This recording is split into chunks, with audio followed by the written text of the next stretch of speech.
In a world veiled in shadows, where secrets whispered on the wind, and ancient magic pulsed beneath the surface, a destiny was waiting to unfold. A woman, unknown to the world, was about to discover that she was not just ordinary, but something far more extraordinary than she could ever imagine. She looked like any other woman in the cafeteria, wrapped in a coat a little too thin for the Edinburgh cold, a stroller beside her, and a coffee gone cold. No one knew that inside her bag was a manuscript that would one day reshape children's literature. No one knew her name, not yet, but she was Joanne Rowling, and she was about to rewrite her fate. And that day, the wind howled down Victoria Street as she clutched a single piece of paper with both hands, her knuckles white, her breath frozen in the February air. The letter shook slightly as she read it again. This one didn't say no.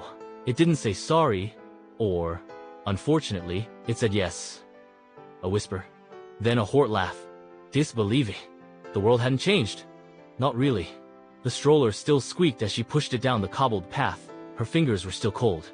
Her coat still too thin. But something had shifted. Someone had finally believed in her story. But to understand the weight of that moment, you have to go back to the years when no one did. Just 3 years earlier, Joanne Rowling had hit rock bottom. She sat alone in a damp flat in Edinburgh, recently divorced, surviving on government welfare, her baby daughter asleep beside her. She battled crushing depression. There were days when she felt invisible, days when getting out of bed felt like a victory. She remembers once thinking, "I am the biggest failure I know." And yet, through the haze of struggle, a boy named Harry Potter kept tapping at the door of her imagination. He had come to her years before, during a delayed train ride. No pen, no paper, just the lightning bolt of an idea. A boy who didn't know he was magical, but who would go on to change the world. And maybe, just maybe so would she. But dreams are fragile when life is heavy. She wrote in cafes, scribbling scenes while her daughter slept. She wrote in notebooks, on napkins, in the margins of bills.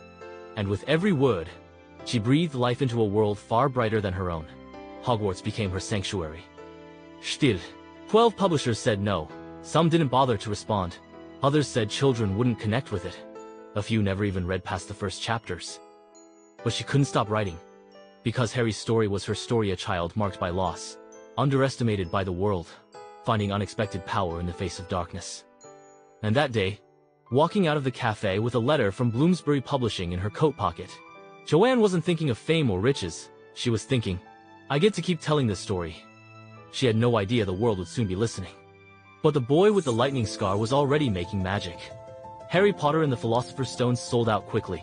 Then came sequels, then movies, then a global movement of readers who believed in Hogwarts, in friendship, and in finding light in the darkest places. J.K. Rowling became the first author billionaire. But more than wealth, she gained a legacy. She taught the world that rock bottom could be the foundation for a new beginning. And in the end, the most powerful spell she ever cast wasn't in her books, it was believing in her story when no one else would. No matter how far you fall, your story isn't over. Keep writing it. Your story isn't over yet, and neither is the magic you carry inside, huh? If this inspired you, don't stop here. Watch our next story of someone who turned pain into purpose. Like, share, subscribe. Keep the faith alive. Click to watch more.